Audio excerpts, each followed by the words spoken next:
Today is the No Kings protest.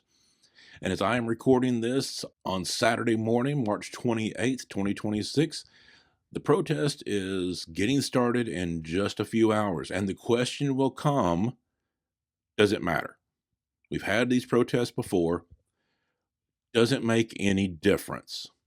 And the answer to that question may lie on your perspective and the influence of your particular political party. Now, people who are conservatives and that are supporters of the Trump administration quickly point out that at the end of the day, when we've had these protests in the past, Trump is still president. People can gather together, they can sing songs, they can chant, they can carry signs, they can come out by the millions. And at the end of the day, President Trump is still president. His policies are still policies. The Trump administration is still in power. And they will argue then that it really makes no difference. I think there's another perspective here that is a little more nuanced. The reality is, power doesn't change first, culture does. Power does not really bring about change, culture does.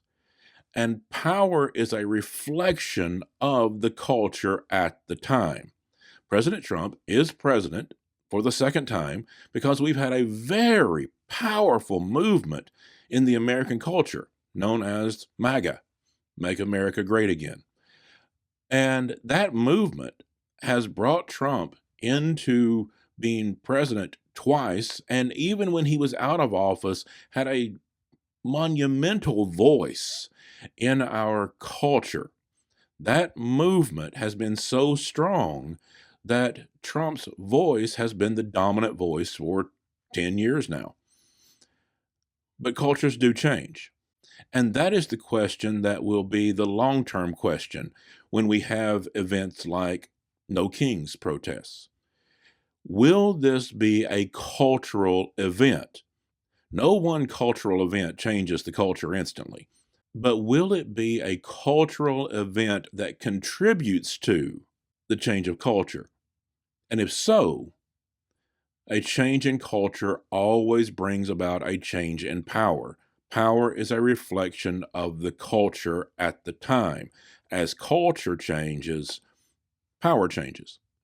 But I think there's an even deeper element to this, and it's really what I want to leave with you today.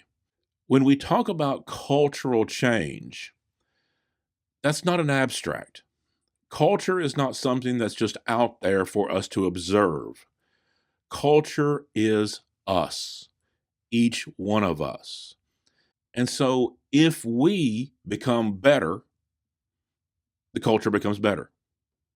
If we become better people, the culture becomes a better culture. And so it's not a matter of looking out and seeing what the culture is, it's being part of the culture.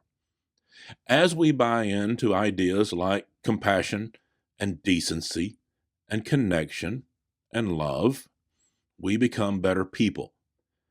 And that creates a better culture. When we choose to be the calm in the midst of chaos, when we choose kindness in a world of cruelty, when we stop rolling our eyes at the concept of love and categorizing it as too soft for the current age, when we understand that love is the strongest thing within us as human beings, it is the strongest capacity we have as humans, and we show that love in profound ways, it changes us.